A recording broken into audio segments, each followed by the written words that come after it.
بسم الله الرحمن الرحيم وكذلك أنزلناه حكما عربيا قال رسول الله صلى الله عليه وسلم خيركم من تعلم القرآن وعلمه. اعوذ باللہ من الشیطان الرجیم. بسم اللہ الرحمن الرحیم. عن ابی ہریرہ رضی اللہ تعالی عنہ ان رسول اللہ صلی اللہ علیہ وسلم قال لا تجعلوا بیوتکم مقابر وان البیت الذی تقرأ فیہ البقرۃ لا يدخلہ الشیطان. رب اشرح لی صدری ویسر لی امری واحلل عقدۃ من لسانی یفقہوا قولی. آمین یا رب العالمین. میں نے آپ کے سامنے جو حدیث بیان کی ہے اسے آپ کو اندازہ ہو گیا ہوگا کہ آج ہم سورۃ البقرہ اس کا آغاز کرنے لگے ہیں. سب سے پہلے یہ جو حدیث میں نے آپ کے سامنے بیان کی ہے اس کو ہم اینالائز کرتے ہیں گرامیٹیکلی، اس کے بعد انشاءاللہ تعالیٰ سورۃ البقرہ کا باقاعدہ آغاز کرتے ہیں. ٹیکسٹ میں نے آپ کے سامنے جو لکھا ہے اس میں پہلا جملہ کہ لا تجعلوا بیوتکم مقابر. پہلے اس جملے میں استعمال ہونے والے الفاظ پر غور کر لیں. اس میں پہلے آپ کو لا حرف نظر آ رہا ہے اور اس کے بعد تجعلوا یہ فعل ہے اور مضارع، پھر لا نہیں کی وجہ سے یہ اخف ہو کے آیا. لا تجعلوا بیوتکم، اس کے بعد بیوت کا لفظ بیتن کی جمع بیوت اور مرکب اضافی کے طور پہ استعمال ہوا ہے بیوتکم. اعرابی حالت اس کی حالت نصب ہے، کیوں ہے وہ ابھی آپ کے سامنے آ جاتی ہے. اور پھر اگلا لفظ ہے مقابر، مقابرہ، یہ اسم ہے اور جمع مکسر مقبراتن کی، اور جمع مکسر غیر منصرف وہی جو ہم نے قاعدہ پڑھا ہے کہ الف کے بعد جب بھی دو حروف ہوں گے تو جمع مکسر غیر منصرف والی بات آپ کے ذہن میں آ جانی چاہیے. لا تجعلوا بیوتکم مقابر، اپنے گھروں کو قبرستان مت بناؤ. جعل یجعلو بنانا، جعل یجعلو، پھر جو پچھلے سبق میں نے آپ کو بتایا تھا کہ جو صیغے آپ کے ذہن میں فوری طور پہ آ جانے چاہیے، یجعلو یجعلون، تجعلو تجعلون. تو تجعلون تم بناتے ہو یا تم بناؤ گے، اور لا سمپل نفی کے لیے جب استعمال ہوتا ہے تو لا تجعلون تم نہیں بناؤ گے یا تم نہیں بناتے ہو. اور پھر جب نہیں کے لیے ہم لا استعمال کرتے ہیں تو مضارع اخف ہو جاتا ہے آپ کا. لا تجعلو تم مت بناؤ، تجعلو فعل اور فاعل. اب سیغوں کے اعتبار سے بھی وہ بات ذہن میں رہنی چاہیے کہ فاعل آپ نے فوری طور پہ اس کا کب بولنا ہے. بیوتکم تمہارے گھر، مرکب اضافی بیوتکم کنسٹرکشن بنے گی، اور جب جعل کا یہ مفعول بن کر آئے گا تو حالت نصب میں استعمال ہوگا بیوتکم، اپنے گھروں کو. تم اپنے گھروں کو مت بناؤ، کیا نہ بناؤ؟ مقابرہ، قبرستان مت بناؤ. قبرستان کس سینس میں مت بناؤ؟ جیسے کہ آپ کو پتہ ہے قبرستان میں جو ویرانی ہوتی ہے، یعنی اپنے گھروں میں ویرانی ہونے سے بچاؤ. اس میں اللہ کا ذکر، اللہ کی عبادت، قرآن کی تلاوت جو ہے وہ ہوتی رہنی چاہیے. اس حوالے سے بڑے خوبصورت الفاظ ہے کہ لا تجعلوا بیوتکم مقابر. اور پھر اگلا جملہ جو ہے وَإِنَّ الْبَيْتَ الَّذِي تُقْرَأُ فِيهِ الْبَقَرَةُ لَا يَدْخُلُهُ الشَّيْطَانُ. اِنَّا آپ کا حرف از حروف مشبہ بالفعل، اور اِنَّا کیا کرتا ہے آپ کو پتہ ہے کہ اپنے اسم کو نصب دیتا ہے، لہٰذا البیت آپ دیکھ رہے ہیں کہ حالت نصب میں استعمال ہو رہا ہے. اور اِنَّا کا اسم ہے یہ، لیکن آگے آپ دیکھ رہے ہیں کہ الذی تقرأ فیہ البقرۃ ایک جملہ آ رہا ہے اس موصول کے ساتھ، لہٰذا ابھی ہم اس کو اِنَّا کا اسم نہیں قرار دیں گے بلکہ اس کو ہم پہلے موصوف قرار دیتے ہیں. انالیسس کا آپ کے سامنے یہاں پر کرتا ہوں. الذی اسم موصول، موصول جب بھی آئے گا آگے صلہ آئے گا. تقرأ، قرأ یقرأ پڑھنا، یقرأ وہ پڑھتا ہے یا وہ پڑھے گا. اس کے بعد اس کا مجہول جب بنائیں گے آپ یفعلو کے وزن پہ تو وہ بن گیا یقرأ، اسے پڑھا جاتا ہے. ٹھیک، اسے یقرأ پھر تقرأ، یہ فعل مجہول ہو گیا آپ کا. جب یہ فعل مجہول ہوگا تو اس کا نائب الفاعل آگے آئے گا. حالت رفع میں آپ کو اسم کوئی ملتا ہے آگے تو وہ اس کا نائب الفاعل ہوگا. آپ دیکھیں گے کہ البقرۃ یہ اس کا نائب الفاعل ہے. فعل کے ساتھ میں مجہول لکھ دوں تاکہ آپ کو کلیئر ہو جائے. البقرۃ اس کا نائب الفاعل ہے. فیہ جار مجرور، اور یہ بن گیا آپ کا متعلق. فعل مجہول اپنے نائب الفاعل اور متعلق سے مل کر جملہ فعلیہ ہو کر یہ صلہ بن گیا. موصول اور صلہ مل کر یہ ہم نے صفت قرار دے دی. موصوف اور صفت مل کر یہ آپ انا کا اسم بنا دیں، اسم و انا.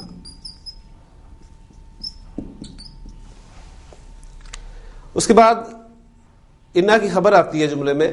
وہ خبر جو ہے وہ آگے آ رہی ہے کہ لا يدخلہ الشیطان. لا مضارع سے پہلے آ رہا ہے اور نارمل مضارع آ رہا ہے، لہذا یہ سمپل نفی والا لا ہے. داخلہ یدخلو داخل ہونا، یدخلو آپ کا فعل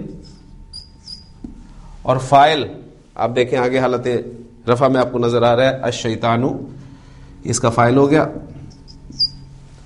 ہو دخلہ یدخلو ایک فعل لازم ہے.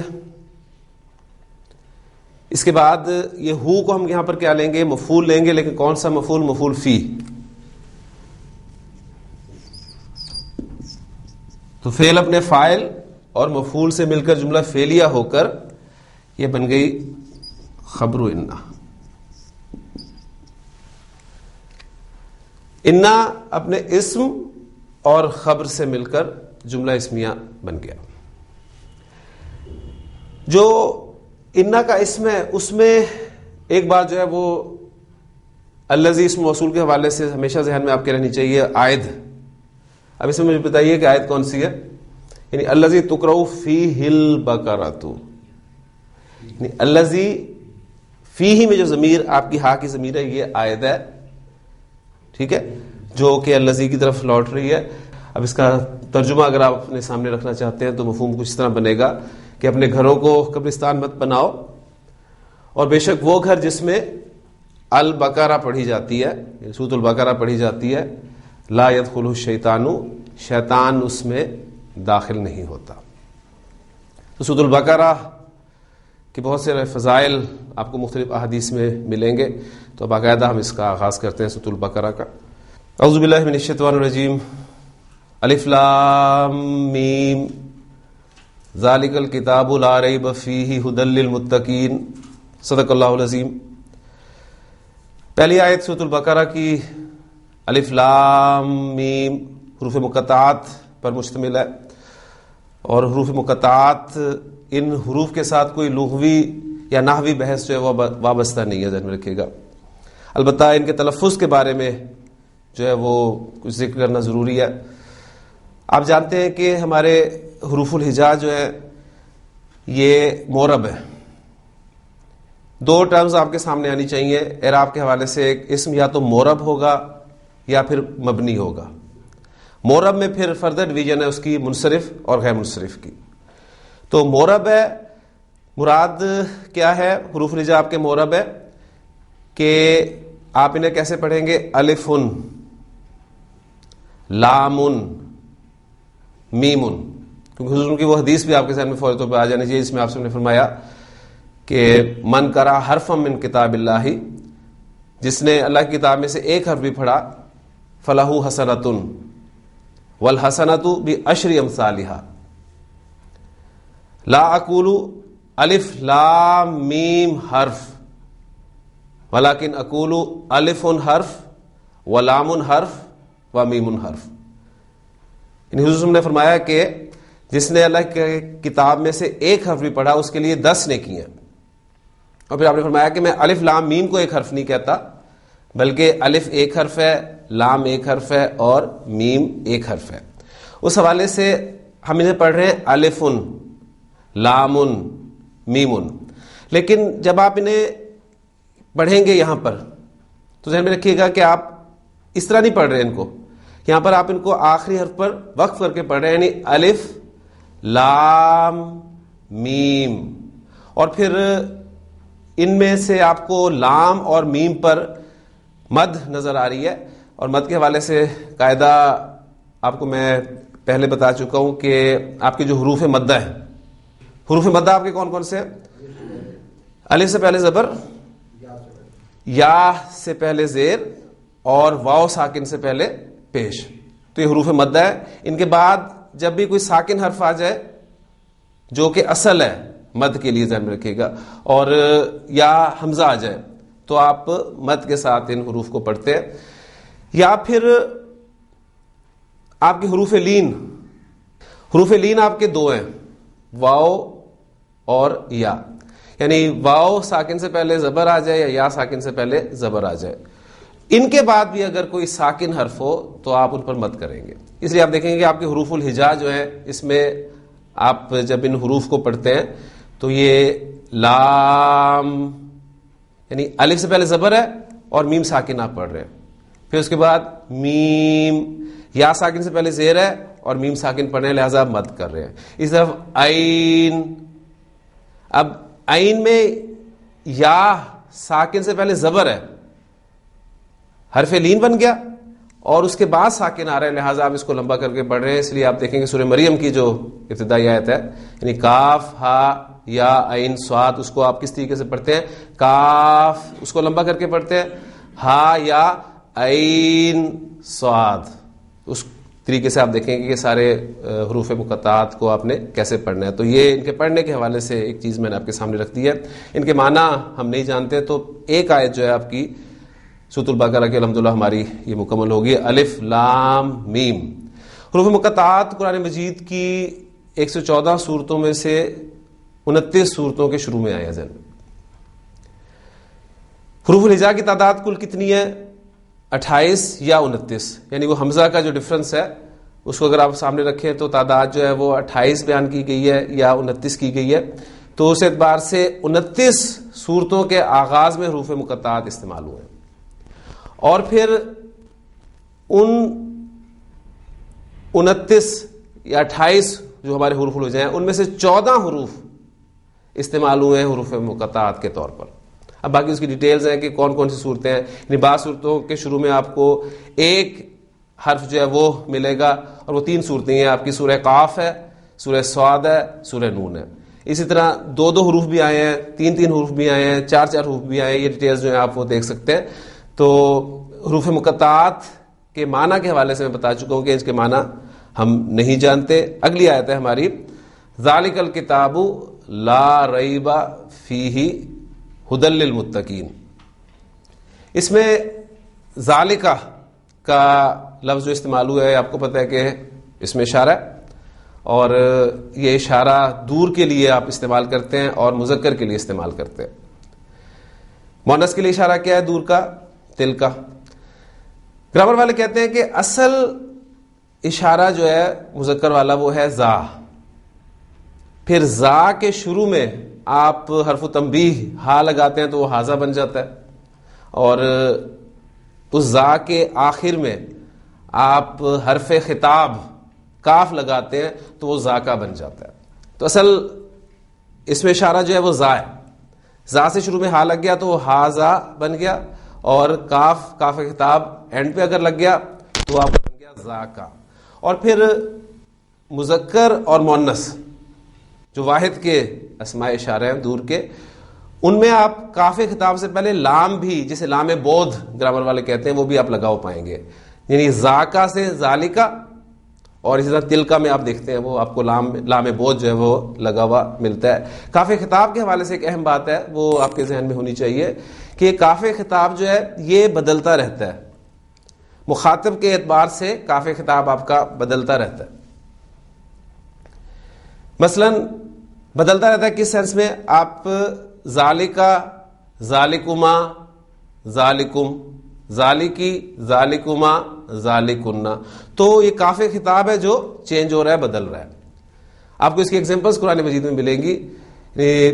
سورہ یوسف میں آپ کو الفاظ ملیں گے. یوسف علیہ السلام جب دونوں قیدیوں سے مخاطب تھے اور خواب کی تعبیر آپ نے جب انہیں بتائی تھی تو وہاں پر فرمایا تھا کہ ذالکما علمانی، ذالکما مما علمانی ربی.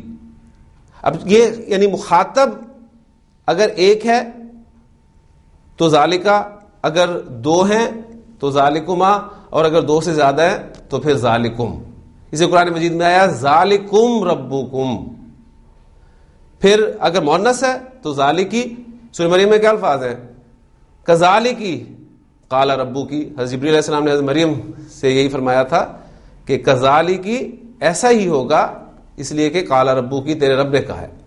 اور پھر مثنی مؤنث ذالکما اور جمع مؤنث ذالکنا. سورہ یوسف میں جو الفاظ ہیں، وزیر مصر کی بیوی نے جب کہا تھا فذالکن الذی لمتننی فی، یہ تھا وہ جس کی وجہ سے تم مجھے ملامت کرتی تھی. ترجمہ ہر جگہ پر ذہن میں رکھیے گا کہ ذالکا کا ترجمہ ہم یہی کریں گے. اب ترجمہ یہ کا کر رہے ہیں دور کے اشارے کے لیے، اس کے بارے میں آپ کو ابتدائی اسباق میں بتا چکا ہوں کہ آسان سا جواب اس کا تو یہ ہے کہ اسماء اشارہ جو ہے قریب اور بعید کے ایک دوسرے کی جگہ پر استعمال ہوتے ہیں. اور دوسری وجہ اس کی ہمارے بزرگ جو بیان کرتے ہیں وہ یہ ہے کہ اشارہ بعید جو ہے یہ تعظیم کے لیے بھی استعمال ہوتا ہے. قرآن مجید میں آپ کو یہ ملے گا تلک حدود اللہ. ٹھیک، اسی طرح آپ کو تلک الامثال نضربها للناس. تو ترجمہ آپ دیکھ رہے ہیں کہ دور کے اشارے کے لیے بھی آپ یہ کر رہے ہیں. بالکل یہاں پر بھی آپ ترجمہ جو ہے ذالک الکتاب کا ترجمہ کیا کرتے ہیں؟ یہ کتاب. تو ذالکا زیدن، ذالکما زیدن، ذالکم زیدن، ان تینوں جملوں کا مطلب کیا ہے؟ ذالکا زیدن، یعنی میں زید کے بارے میں بتا رہا ہوں اور میرا مخاطب ایک واحد مذکر ہے تو میں اسے کہوں گا کہ ذالکا زیدن. اور اگر میرے مخاطب دو ہیں تو میں کہوں گا ذالکما زیدن. اور اگر میرے مخاطب دو سے زائد ہیں تو میں کہوں گا ذالکم زیدن. تو یہ بات آپ کو قرآن مجید میں اکثر ملے گی. سورۃ الاعراف میں لفظ استعمال ہوئے ہیں. اللہ تعالیٰ نے حضرت آدم اور حوا سے فرمایا تھا الم انہکما ان تلکما الشجرۃ، کیا میں نے تم دونوں کو اس درخت کے قریب جانے سے منع نہیں کیا تھا؟ تو تلکما آپ دیکھیں گے کہ یہ وہ کافی خطاب ہے جو آپ کو قرآن مجید میں اکثر چینج ہو کر ملے گا. اس میں اشارہ ترکیب میں موصوف بن کر آتا ہے. یعنی ہم نے جو اس کی ترکیب کی تھی آسان کنسٹرکشنز میں، ہم نے اسم اشارہ اور اس کے بعد مشار الیہ جو ہے وہ رکھا تھا. لیکن گرامر والے جو ہیں وہ بعض یہ کہتے ہیں کہ اسم اشارہ جو ہے یہ موصوف ہے اور جو مشار الیہ وہ اس کی صفت بن کر آتا ہے. کچھ کہتے ہیں کہ اسم اشارہ جو ہے وہ مبدل منہ اور مشار الیہ جو ہے وہ ترکیب میں بدل بن کر آتا ہے. تو یہ کچھ باتیں ہیں جو آپ کو مختلف کتابوں میں ملیں گی. ذالک الکتاب لا ریب فیہ، بورڈ پر میں چاہوں گا کہ اس پوری آیت کو آپ کے سامنے ذرا ایکسپلین کر دوں تاکہ اس میں جو الفاظ آئے ہیں اس میں بھی اگر کوئی ضروری چیزیں جو ایکسپلین کرنی باقی ہیں تو وہ بورڈ پہ آ جاتے ہیں انشاءاللہ. ذالک الکتاب، ذالکا آپ کا اسم الاشارہ ہو گیا. الکتاب یہ مشار الیہ،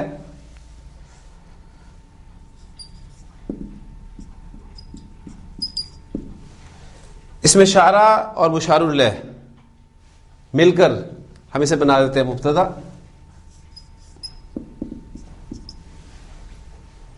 اب مبتدا ہے تو ظاہر بات ہے اس کی خبر آگے آئے گی. اب خبر کیا آ رہی ہے؟ لا ریب فیہ. لا ریب فیہ، اس پورے جملے کو ہم خبر بنائیں گے. لا آپ کا حرف نفی ہے. لا مختلف صورتوں میں قرآن مجید میں استعمال ہوا ہے. موٹی موٹی صورتیں آپ کے ذہن میں وہ ہونی چاہیے. لا ایک تو سمپل آپ نو کے معنی میں استعمال کرتے ہیں. مثلا میں آپ سے پوچھتا ہوں کہ احاذا کتابن، تو آپ کہتے ہیں کہ لا حاذا قلمون، ان سمپل نو کے معنی میں. پھر یہ لا جو ہے یہ عاطفہ ہو کر بھی آتا ہے، واو کے ساتھ بھی اور واو کے بغیر بھی. اس کی ایگزامپل ہم نے سورۃ الفاتحہ میں دیکھ لی تھی، غیر المغضوب علیہم ولا الضالین. ٹھیک. پھر یہ نیدر نور ان معنی میں بھی استعمال ہوتا ہے. یعنی آپ دیکھیں گے کہ لا اکلتو، نہ میں نے کھایا، ولا شربتو، اور نہ میں نے پیا. ٹھیک. اسی طرح یہ لا اپنے سے بعد میں آنے والے اسم کی پوری جنس کی نفی کے لیے بھی استعمال ہوتا ہے، جسے لائے نفی جنس کہتے ہیں. یہاں پر یہ لا جو ہے یہ لائے نفی جنس کے طور پہ استعمال ہوا ہے، یعنی لا ریبا، کسی قسم کا شک نہیں ہے. ایک لا جو ہے وہ مضارع کو منفی بنانے کے لیے استعمال ہوتا ہے، یدخلو وہ داخل ہوتا ہے، لا یدخلو وہ داخل نہیں ہوتا. ایک لا جو ہے وہ فعل نہیں میں استعمال ہوتا ہے، تدخلو لا تدخل، تو مت داخل ہو. اور پھر ایک لا جو ہے یہ لیسا کے معنی میں استعمال ہوتا ہے. لیسا آپ کو پتا ہے کہ کیا کرتا ہے، وہ جملہ اسمیہ پہ داخل ہوتا ہے اور خبر کو حالت نصب میں لے جاتا ہے. تو انہی معنی میں یہ استعمال ہوتا ہے، لیسا کی طرح استعمال ہوتا ہے. ایسے پھر لا مشابہ بھی لیسا کہتے ہیں، یعنی لا رجل قائمن، بالکل اسی طرح. اور لا کا اسم جو ہے وہ نکرہ ہوتا ہے. یہ چیزیں سب ہم ابتدائی لیکچرز میں پڑھ چکے ہیں. لا ریب فیہ، یہ پورا جملہ ہم اس مبتدا کی خبر اول بنائیں گے. لا لائے نفی جنس میں نے آپ کو بتایا، اس میں ریبہ جو ہے یہ اس کا اسم ہے.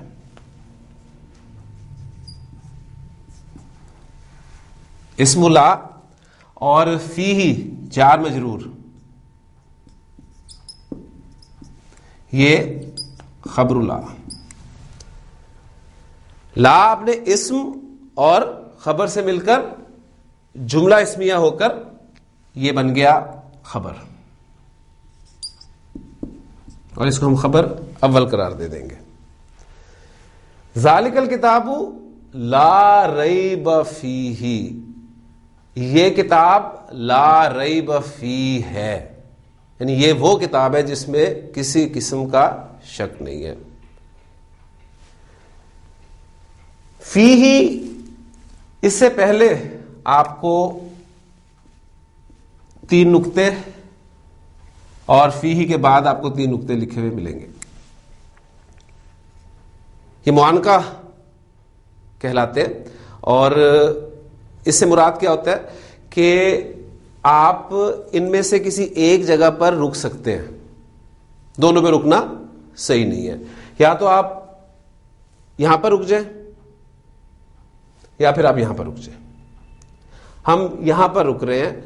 ذالک الکتاب لا ریب فیہ ھدی للمتقین، اس کے حوالے سے انشاءاللہ تعالی بریک کے بعد بات کرتے ہیں. بسم اللہ اولہ و آخرہ. ایک سوال آیا ہے جی کہ یہ خبر جو ہے فیہ، خبر تو حالت رفع میں ہوتی ہے، تو یہ جار مجرور جو ہے یہ ہم نے خبر کس طرح بنایا؟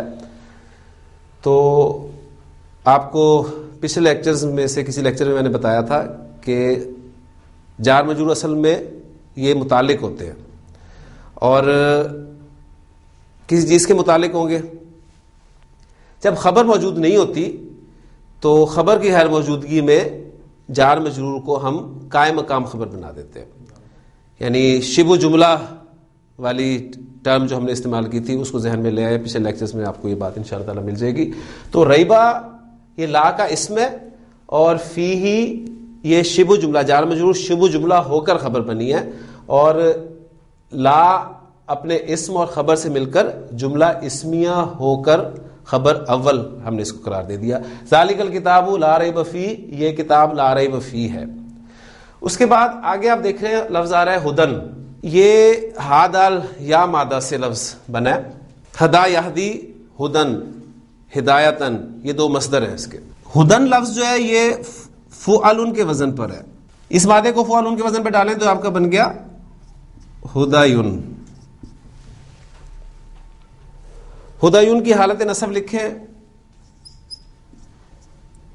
ہداین، اور حالت جر لکھیں اس کی کیا بن گئی ہداین.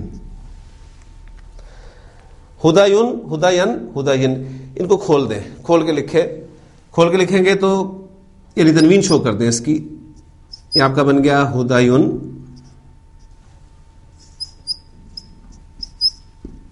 ہداین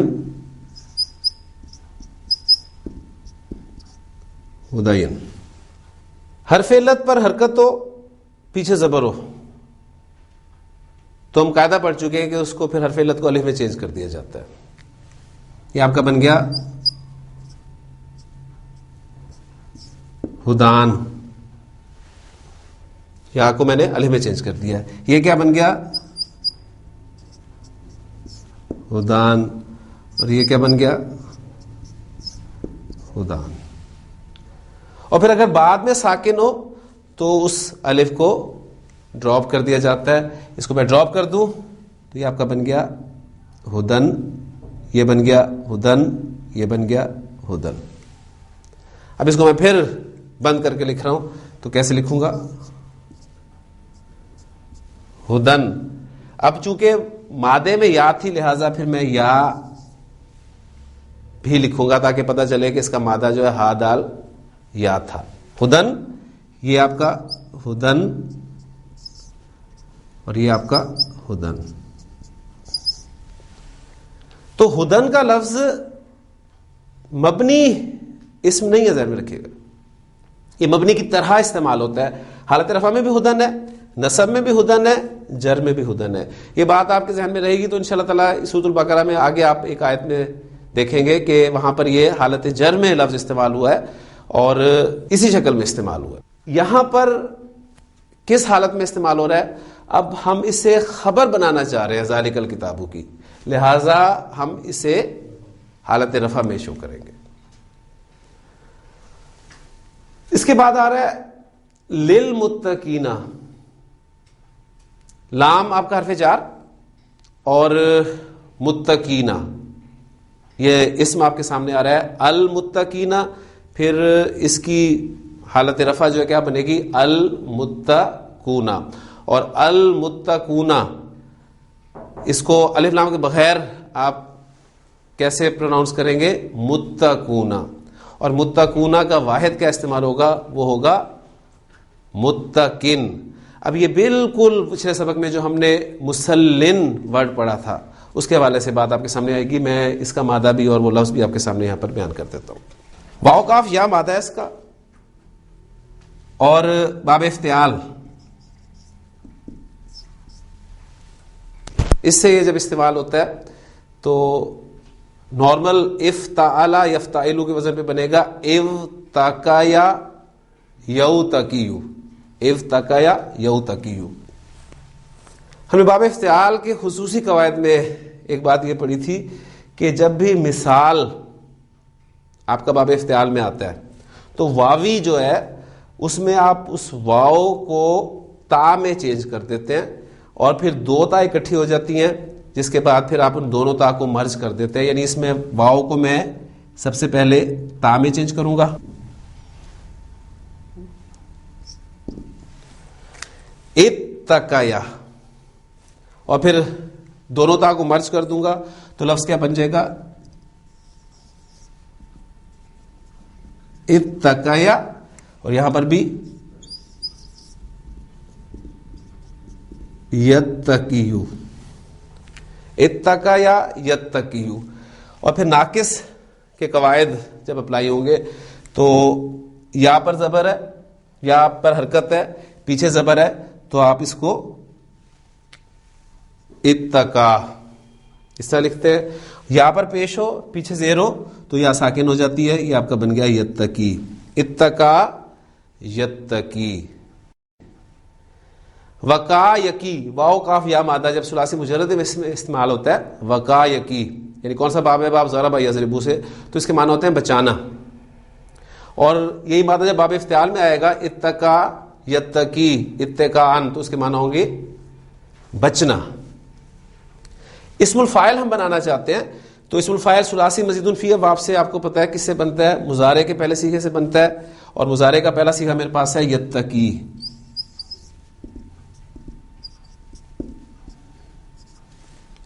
سٹیپس اپلائی کریں.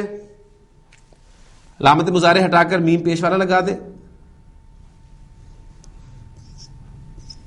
عین کلمہ کون سا ہے؟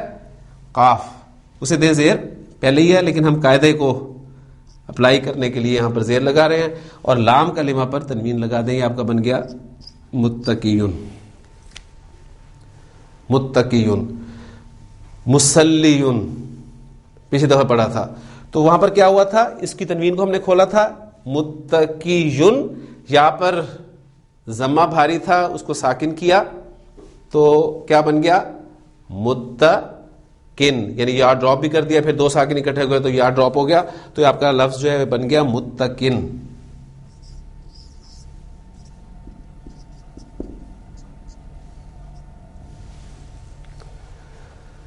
اچھا، اس پہ جب الف لام داخل ہوتا ہے تو پھر یا ڈراپ نہیں ہوتا. متقیون اس پہ دیکھیں الف لام داخل کر کے دیکھیں آپ، تنوین ہٹ گئی. اب جب تنوین ہٹے گی تو المتقیو صرف یا ساکن ہو جائے گا قاعدے کے مطابق تو یہ بن جائے گا آپ کا المتقی، یا رہے گی. لیکن الف لام کے بغیر جب یہ نکرہ استعمال ہوگا تو اس وقت پھر یہ یا جو ہے ڈراپ ہو جاتی ہے اور متقن بن گیا، ڈرنے والا، بچنے والا. متقن حالت رفع، حالت نصب کیا ہوگی؟ وہ اوریجنلی ہوگی متقین، اور حالت جر وہ بھی متقن ہی رہے گی. اس کے بعد متقین کی ہم جمع بنائیں گے تو وہ بنے گی متقیون، اوریجنل سے اگر ہم بناتے ہیں. اب یہاں پر پھر وہی جس طرح مسلیون بنا تھا، دو حروف علت اکٹھے ہو گئے، مادے کا حرف علت ڈراپ کر دیا جاتا ہے، پیچھے اگر زبر ہو تو برقرار رہتی ہے، زبر نہ ہو تو پھر سیغے کے حرف علت کے موافق آپ حرکت دیتے ہیں. متقون، متقون حالت رفع میں بن گیا اور اس کی حالت نصب اور جر کیا ہے؟ متقینا، متقینا.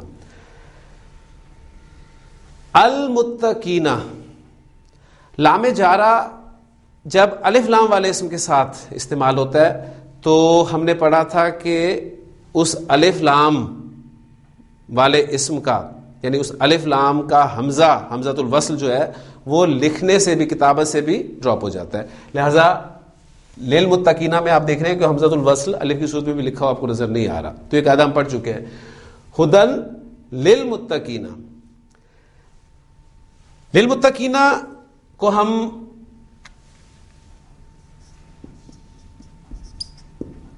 جار مجرور متعلق کر دیں گے ہدن کے، اور یہ ہدن جو ہے یہ ہماری خبر دوم بن گئی. ذالک الکتاب ہدن للمتقین، یعنی یہ کتاب ہدایت ہے کن کے لیے؟ متقین کے لیے. ہدن جیسے میں نے آپ کو بتایا کہ مصدر ہے، اور مصدر کا لفظ جو ہے عربی زبان میں فاعل اور مفعول ان دونوں معنی میں استعمال ہو سکتا ہے. تو ہدن مصدر ہے، اور اگر ہم اس کا معنی اس میں فاعل کے معنی میں لیں تو یہ بنے گا ہادن، یعنی ہدایت دینے والا. تو ذالک الکتاب ہدی للمتقین، یہ کتاب ہدایت ہے متقین کے لیے، یا یہ کتاب ہدایت دینے والی ہے متقین کو. یہاں پر ہدن کو ہم نے حالت رفع میں مانا ہے. دکھنے میں آپ کو یہ حالت رفع نظر نہیں آ رہی، اس لیے ہم نے پڑھا تھا کہ زیر زبر پیش اعراب نہیں ہے، آپ نے اسے دھوکہ نہیں کھانا ہے. اس لیے اسم کے لفظ کی اصل کی طرف آپ جائیں گے تو آپ کو انشاءاللہ تعالیٰ پتہ چلے گا. اب یہاں پر جو معانقہ ہے اس کے حوالے سے نوٹ کیجئے گا کہ ہم نے یہاں پر وقف کیا ہے ذالک الکتاب لا ریب فیہ، یہ کتاب لا ریب فیہ ہے. ذالک الکتاب ھدی للمتقین، یہ کتاب ہدایت ہے متقین کے لیے. اگر ہم لا ریبہ پر وقف کر لیں ذالک الکتاب لا ریبہ، اب اس صورت میں ہمیں لا کی خبر کو محذوف ماننا پڑے گا جو کہ فی ہی ہوگی، ظاہر بات ہے. پھر اس کے بعد یہاں سے ہم دوسرا جملہ بنا سکتے ہیں کہ فی ہی ھدی للمتقین، اس میں ہدایت ہے متقین کے لیے. اس وقت پھر ترکیب جو ہے یہ بالکل ہی تبدیل ہو جائے گی.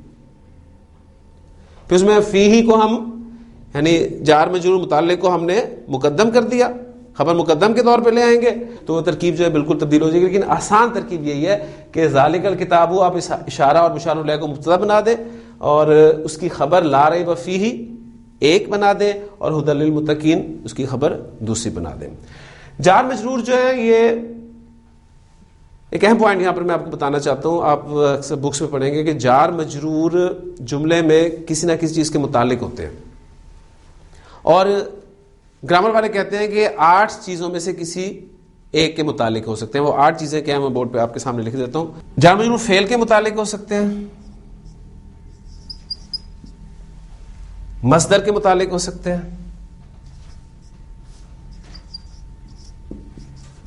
اس میں فاعل کے متعلق ہو سکتے ہیں،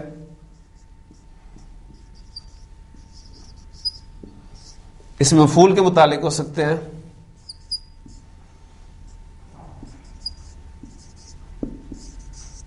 اس میں مبالغہ کے متعلق ہو سکتے ہیں،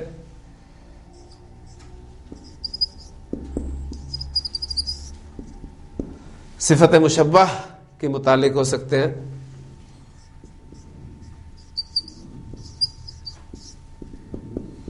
اس میں تفضیل کے متعلق ہو سکتے ہیں، یا پھر اسم الفعل کے متعلق ہو سکتے ہیں. جار مجرور کو مجازن ظرف بھی کہتے ہیں. ایک ظرف آپ کا دوسرا ہے وہ ظرف حقیقی کہلاتا ہے اور جار مجرور جو ہے یہ ظرف مجازی کہلاتے ہیں. مجازن انہیں ہم ظرف کہہ دیتے ہیں. پھر ظرف، اب جار مجرور جب بھی ظرف ٹرم آپ کے سامنے آئے گی تو ظرف سے مراد 2 چیزیں آپ کے سامنے آنی چاہیے. یہ آہستہ آہستہ میں ایک ایک چیز آپ کے سامنے بڑھا رہا ہوں. جب بھی ظرف ٹرم آپ کے سامنے آئے گی تو ظرف سے مراد آپ کا اوریجنل ظرف بھی ہو سکتا ہے یعنی جیسے ظرف حقیقی ہم کہہ رہے ہیں، یا آپ کا ظرف مجازی یعنی جار مجرور بھی ہو سکتا ہے.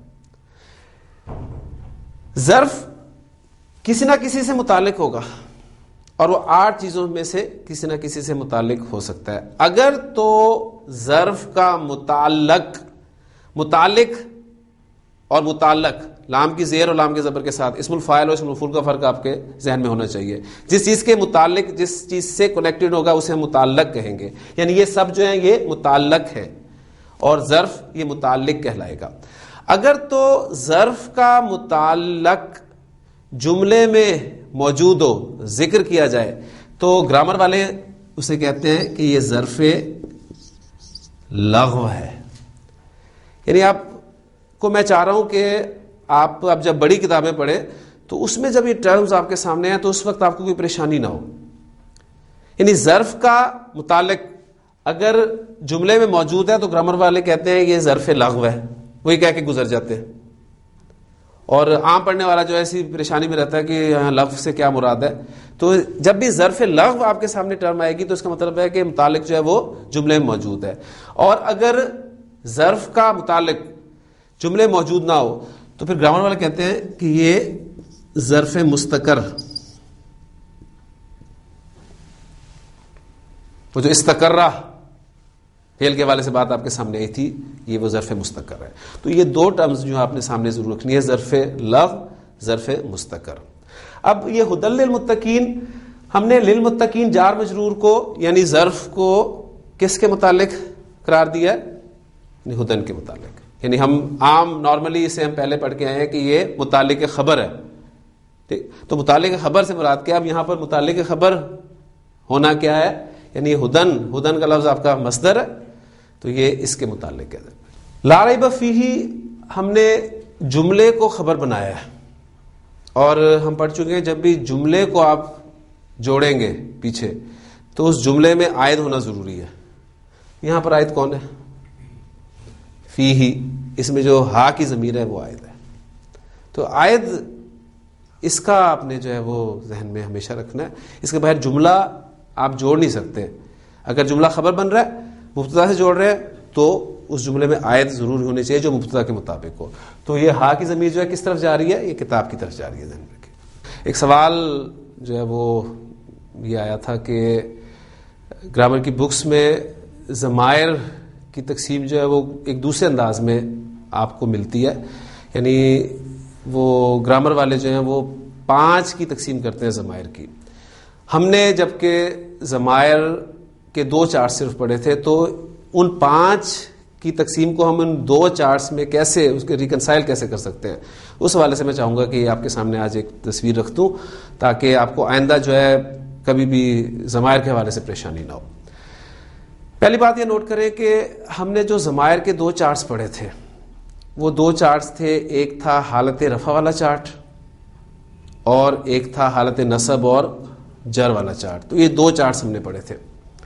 پھر ان 2 چارٹس کے حوالے سے ایک بات ہمارے سامنے اور آئی تھی کہ حالت رفع والا چارٹ جو ضمائر کا تھا وہ ضمائر سیپریٹ استعمال ہوتی تھی, یعنی وہ ڈی اٹیچڈ ضمائر تھیں, وہ اٹیچڈ ضمائر نہیں تھیں.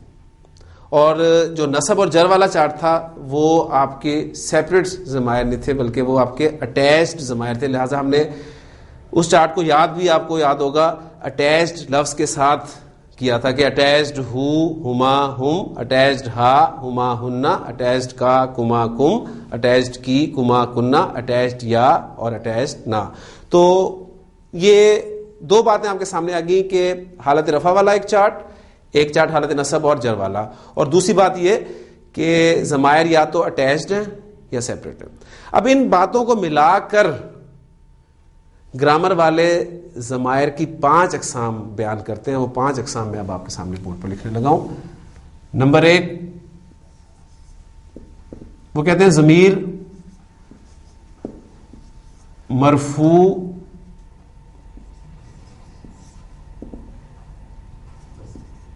متصل. مرفوع رفع اور متصل اٹیچڈ. دوسری قسم بیان کرتے ہیں وہ ضمیر مرفوع منفصل. منفصل مین سیپریٹ.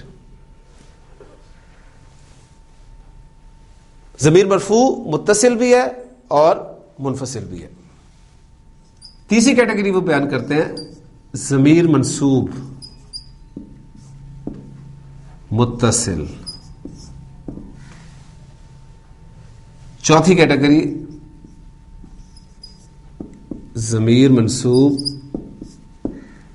منفصل. اور 5ویں کیٹیگری ضمیر مجرور متصل. ضمیر مرفوع جو ہے وہ متصل بھی ہے منفصل بھی ہے. ضمیر منصوب وہ متصل بھی ہے اور منفصل بھی ہے, جبکہ ضمیر مجرور صرف متصل ہے, وہ منفصل نہیں ہے.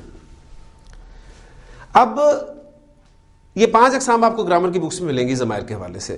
ہم نے جو 2 چارٹس پڑھے ہیں ان 2 چارٹس میں یہ 5 اقسام کس طرح ہم فٹ کر سکتے ہیں, یا ان میں ابھی کوئی چیز پڑھنی باقی ہے, یہ چیزیں میں آپ کے سامنے رکھ رہا ہوں. ضمیر مرفوع منفصل یہ ہم پڑھ چکے ہیں. یہ کون سی ضمیر ہے؟ یہ وہی ہے ہوا ہما ہم, ہیا ہما ہننا, انتا انتما انتم, انتی انتما انتنا, انا نحنو. یہ آپ کے ضمیر مرفوع منفصل ہے. جب بھی یہ ٹرم آپ کے سامنے آئے گی تو اسے مراد یہ ضمائر ہوں گے. ضمیر منصوب متصل یہ اٹیچ ضمیر ضربہ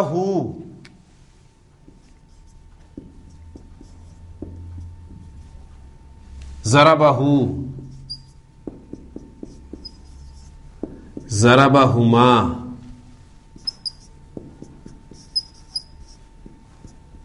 ضربہم, پوری گردان آپ کر سکتے ہیں. ضربہا ضربہما ضربہن ضربکا ضربکما ضربکم ضربکی ضربکما ضربکن ضربنی اور ضربنا. یا پھر انہو انہما انہم انہا انہما انہن اور پوری گردان آپ کر لیں گے.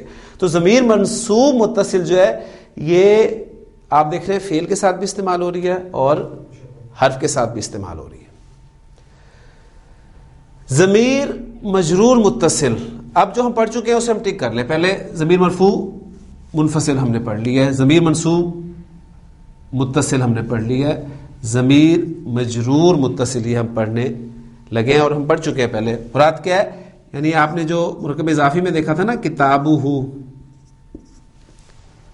کتابہما, کتابہم, کتابہا, کتابہما, کتابہن, کتابک, کتابکما, کتابکم, کتابکی, کتابکما, کتابکن, کتابی اور کتابنا. یہ آپ کی ضمیر مجرور متصل ہے. یا پھر یہ حرف کے ساتھ بھی استعمال ہوتی ہے, مثلا لہو, لہما, لہم, لہا, لہما, لہن, لکا, لکما, لکم, لکی, لکما, لکن, لی اور لنا. اب رہ گی دو کیٹیگریز, ضمیر منصوب منفصل اور ضمیر مرفوع متصل. ضمیر منصوب منفصل کے بارے میں آپ کو پڑھا چکا ہوں.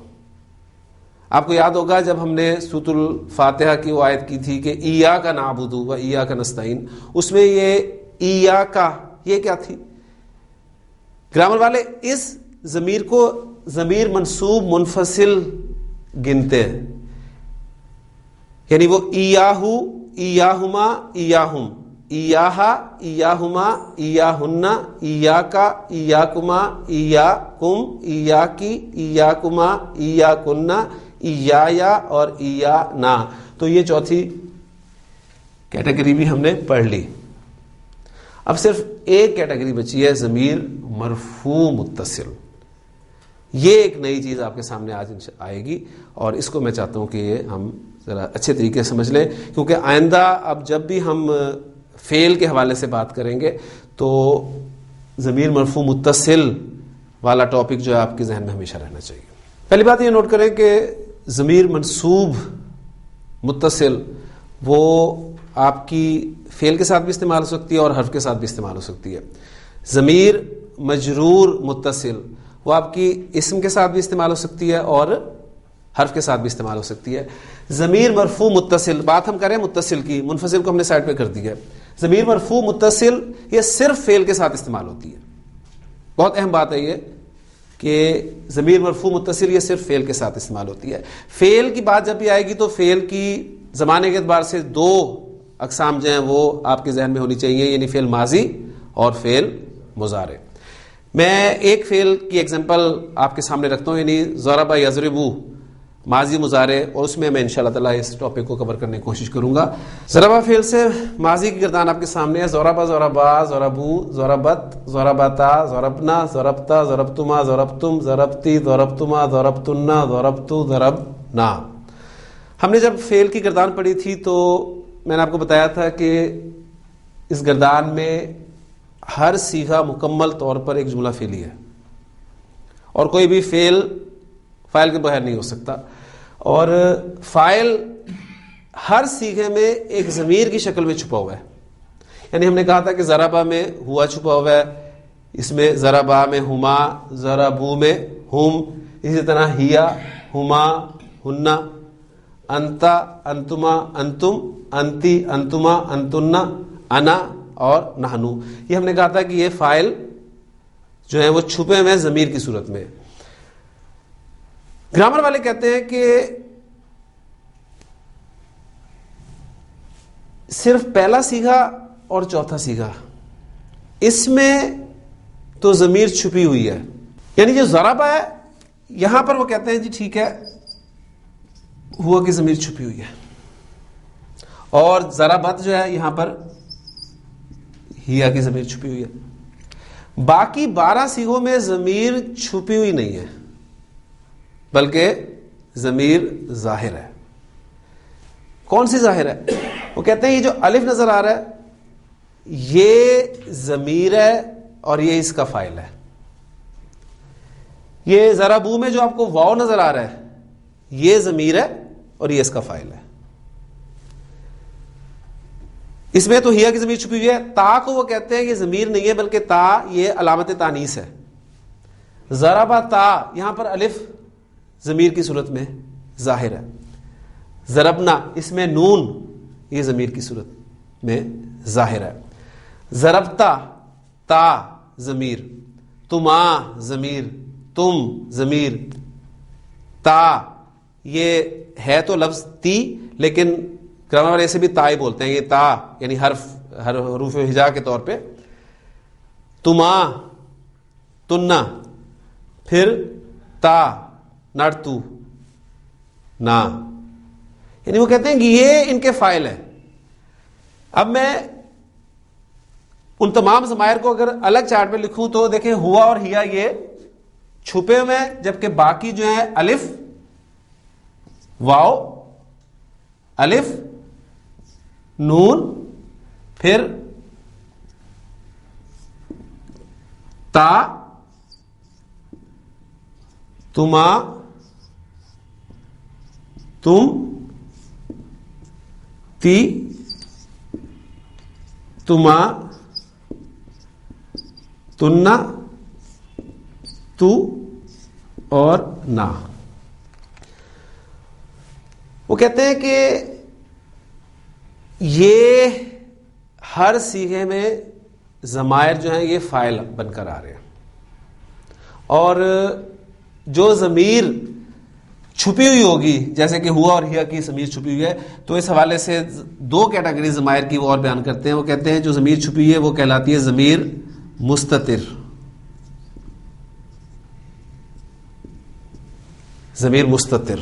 اور جو نظر آ رہی ہے ظاہر ہے اسے وہ کہتے ہیں یہ ضمیر بارز ہے. تو ایک نئی چیز آپ کے سامنے اور آ گئی، ضمیر مستتر اور ضمیر بارز.